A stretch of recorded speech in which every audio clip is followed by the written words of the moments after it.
Hi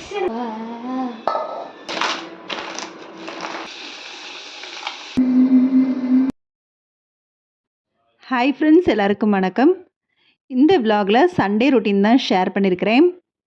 morning பிரேக்ஃபாஸ்ட்டாக பச்சரிசியை ஊற வச்சு இன்ஸ்டண்ட்டாக மாவு அரைச்சி இடியாப்பம் பண்ணது தான் ஷேர் பண்ணியிருக்கிறேன்.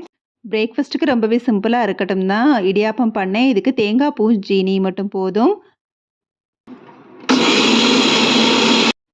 டெய்லி ஒர்க் போயிட்டு எப்படா ஹாலிடே வரும்னு இருப்போம். ஆனால் அந்த ஹாலிடே வந்தாலும் நம்ம ஃப்ரீயாலாம் இருக்க மாட்டோம். வீட்டு வேலைகளே சரியாக இருக்கும். இருந்தாலும் அந்த ஹாலிடே எப்போ தான் வரும் அப்படிங்கிற மாதிரி மனசு ஏங்கும்.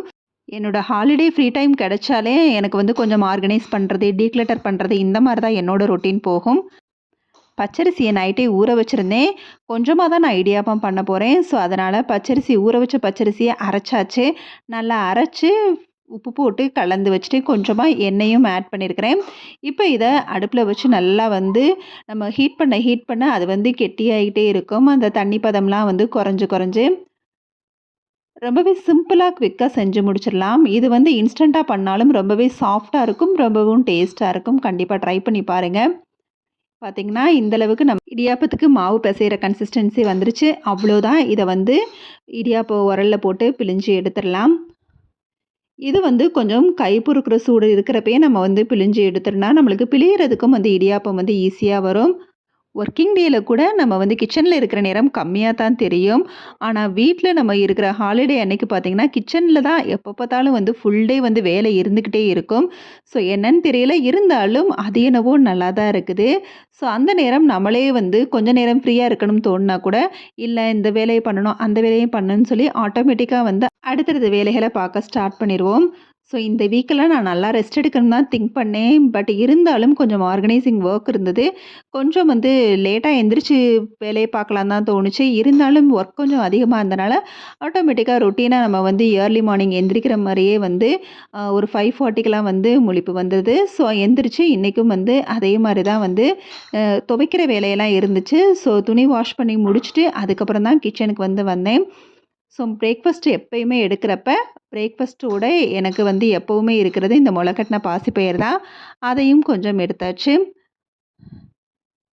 பிரேக்ஃபாஸ்ட்டு முடிச்சுட்டு முத நாள் ஈவினிங் வாங்கிட்டு வந்த கிராசரி இருந்துச்சு.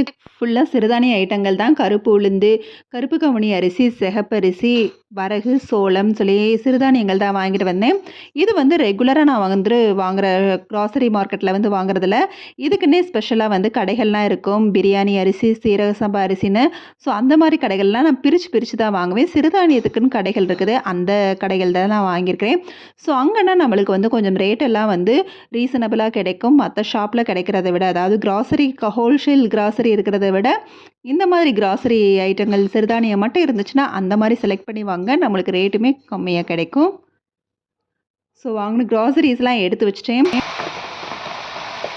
அரிசி, பருப்பு ஐட்டங்கள் எல்லாமே நான் வெயிலில் காய வச்சு தான் நான் எடுத்து வச்சுருவேன். பிகாஸ் அது வண்டு விழுகாது. அதனால் லீவ் டைமில் அந்த ஒர்க்கை தான் பார்ப்பேன்.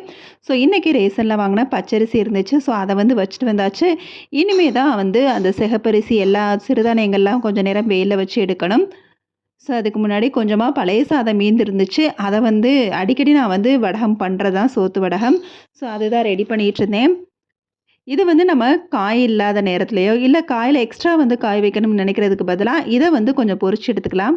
கடைகளில் நாங்கள் அதிகமாக பெருசாக அப்பளம் வடகம்லாம் வாங்குறதில்ல. வீட்டிலேயே இந்த மாதிரி சோத்து வடகம் மட்டும் ரெடி பண்ணி வச்சுக்குவேன். அப்பப்போ இது செய்ய ஈஸியாக இருக்கிறனால முடிஞ்ச அளவுக்குலாம் இதை கொஞ்சம் நான் ரெடி பண்ணி வச்சுக்குவேன். லஞ்சுக்கு மீன் தான் எடுத்து வச்சுருந்தோம். ஸோ மீன் குழம்பு சீலா மீன் தான், கொஞ்சம் எக்ஸ்ட்ராவே சேர்த்து எடுத்துக்கிட்டாச்சு. மண்டே கொஞ்சம் ஃப்ரை பண்ணுறதை எடுத்து வச்சுக்கலான்னு சொல்லி.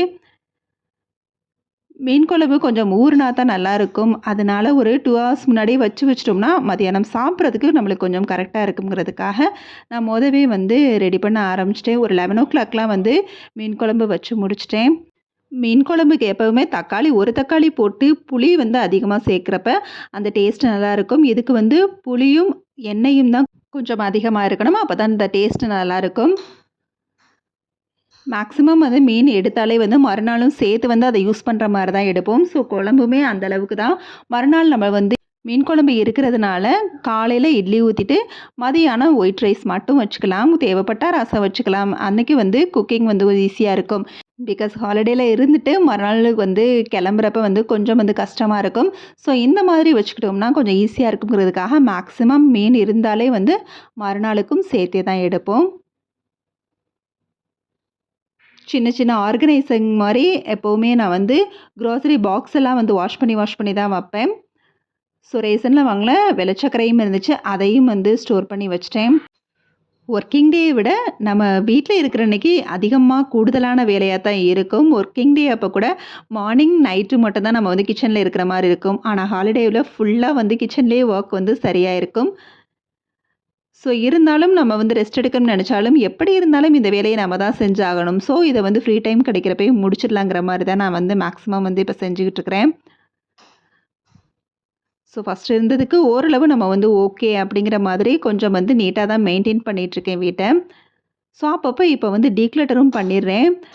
இது வந்து இந்த 2 இட்லி பாத்திரமுமே எனக்கு வந்து ஃப்ரீயாக வந்து கிடைச்சது தான். இப்போ வந்து தீபாவளியோ, பொங்கலோ இந்த மாதிரி சமயம் வந்து துணி கடைக்கெல்லாம் போனோம்னா, இந்த இவ்வளோ பர்ச்சேஸ் பண்ணோம்னா உனக்கு பாத்திரம் எல்லாம் கொடுப்பாங்க. அந்த மாதிரி கிடைச்ச பாத்திரம் தான் இது. இந்த இட்லி பாத்திரம் வந்து என்ன அப்படின்னா, ஒரு சைடு ஒரு இது வந்து மினி இட்லி ஊற்றுறது, அப்புறம் இடியாப்ப தட்டு, அப்புறம் வந்து இட்லி தட்டுங்கிற மாதிரிலாம் கொடுத்துருந்தாங்க. பட் எனக்கு அந்த எதுவுமே 2மே எனக்கு செட் ஆகலை. ஸோ வந்து இந்த குக்கர் வந்து அடிக்கடி நான் வந்து கேஸ்கெட்டு அப்பப்போ வந்து 2 மந்த்ஸ் ஒன்ஸ் வந்து செக் பண்ணுற பழக்கம் எனக்கு இருக்குது. பிகாஸ் கண்டிப்பாக வந்து அந்த மாதிரி இல்லைனா கூட அந்த வந்து பழக்கம் கொண்டு வந்துருங்க. ஏன்னா நம்ம கேஸ்கெட் அப்புறம் வந்து இந்த மாதிரி ஏதாவது அடைப்பு இருக்குதா அப்படிங்கிறத வந்து அடிக்கடி ஷாப்பில் கொடுத்து செக் பண்ணுறப்ப குக்கர் அந்தளவுக்கு நம்மளுக்கு வந்து சேஃப்டியாக வந்து இருக்கும். யூஸ் பண்ணுறதுமே பயப்படாமல் யூஸ் பண்ணலாம். ஸோ அதனால் வந்து இதை ஷாப்பில் கொடுக்கணுங்கிறதுக்காக டீக்ளேட்டர் ஏதாவது பண்ண வேண்டியது இருக்குதான்னு பார்த்து இந்த இட்லி பாத்திரத்தையும் எடுத்து டீக்ளேட்டர் பண்ணுறதுக்காக வச்சுட்டேன். என்னோட சண்டே ஹாலிடே ரொட்டீன் மார்னிங்லேருந்து ஆஃப்டர்நூன் வரைக்கும் சின்ன சின்ன வேலைகளோடு இந்த மாதிரி தான் போச்சு. கண்டிப்பாக இந்த vlog பிடிச்சிருந்தா லைக் பண்ணி ஷேர் பண்ண மறந்துடாதீங்க. மறக்காமல் நம்ம சேனலையும் சப்ஸ்கிரைப் பண்ணுங்கள். ஓகே, பாய்.